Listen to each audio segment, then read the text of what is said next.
And John Rodwan Jr. is on the line with us, a humanist, author. Latest book, Holidays and Other Disasters, humanistpress.com, the website. John, welcome to the program. Hi, Tom. Thanks for having me. Thank you. Rodwan, R-O-D-W-A-N, right? Yes. Okay. Evacuation Day today. This is not a holiday brought to you by X-Lax. Well, it's really not a holiday anyone knows about anymore. So tell us about it. Well, at the end of the Revolutionary War, when the British finally left New York City, sort of the last place they had been, people celebrated, and it became a recurring thing. It lasted for over a century. People did this on this date. But it sort of faded away. I have a couple theories as to why that is, but got largely replaced by Thanksgiving, didn't it? Essentially replaced by Thanksgiving. I mean, Thanksgiving. Abraham Lincoln set the date that we currently celebrate Thanksgiving during the Civil War, so they were right next to each other. Mm-hmm. And since it is sort of about the start of this country, there's the 4th of July, so there are these two other holidays that might seem to have a lot of the things covered. But what interested me about it when I was living in New York at the time was that it's a purely secular holiday. There's no God involved in it. The proclamation Abraham Lincoln signed does refer explicitly to God. That's who we're supposed to be giving thanks to. So I kind of liked the idea of a holiday that was about getting rid of both God and King in a way by setting up a democracy here. So I kind of liked the idea, but I guess the hard one to resurrect. Yeah. It's the celebration of the departure of the British, basically. Right. Evacuating them out of New York, as I recall? Yes. Yeah. So, your book is Holidays and Other Disasters. That's a very provocative title. Why disasters? Well, to some extent it's tongue-in-cheek, but on the other hand it's not, because, well, I mean, to just go back to Evacuation Day, I mean, holidays do have a connection to some momentous things in history, whether it's the Revolutionary War or the Civil War. But there's also just the association with religion, which can create some uncomfortableness, if not worse, episodes.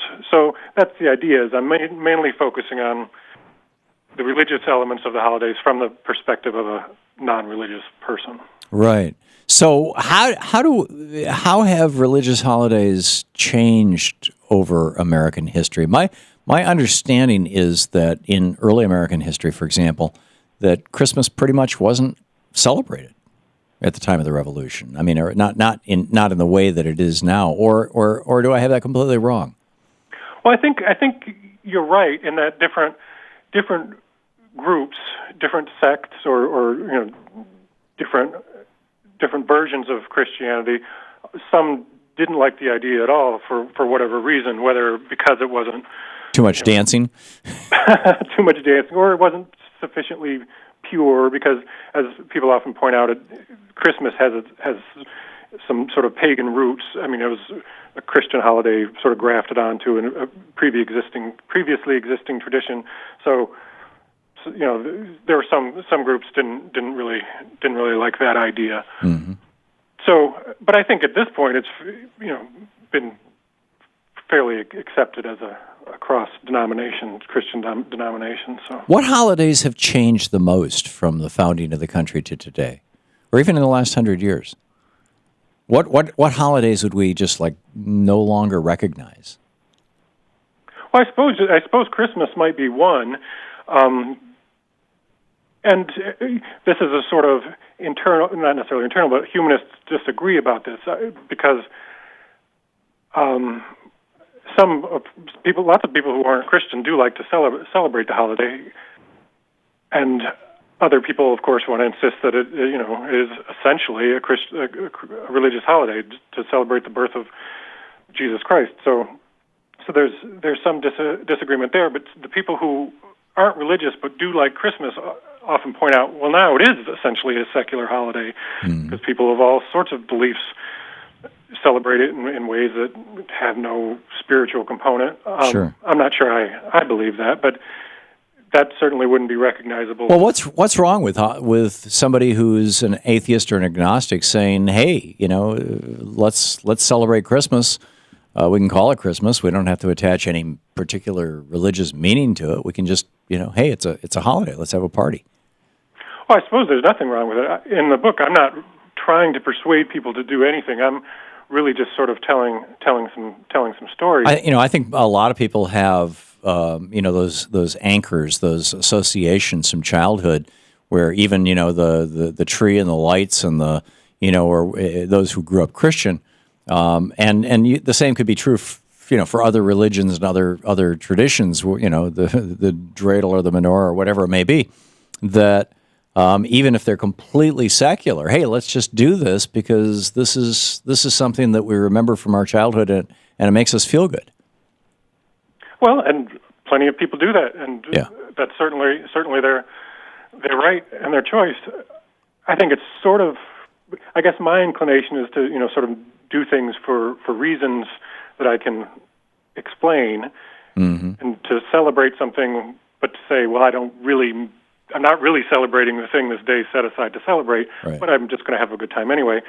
But that's almost taking Bill O'Reilly's position, isn't it? I mean, there's a war on Christmas because now they just want to have a party and feel good. And I'm like, well, not everybody thinks, A, Jesus was the guy that, some would have you say, and B, even some who do think he was born in March.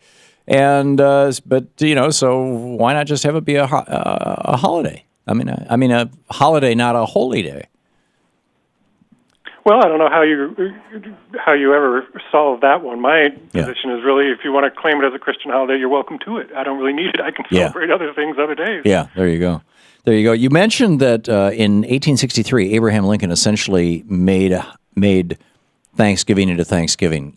I think most people think that Thanksgiving came out of the Pilgrims and has been around forever and was always a primary holiday. And we started this out by talking about Evacuation Day, that today being Evacuation Day, the evacuation of the British out of New York, and that it eventually was supplanted by Thanksgiving. What's the history of Thanksgiving? Well, Thanksgiving, there have been Thanksgiving days long before Abraham Lincoln set the date. What he really did was, set it on the date, the Thursday in November that it's celebrated now. But there had been Thanksgiving days, and they were often on different days of the year or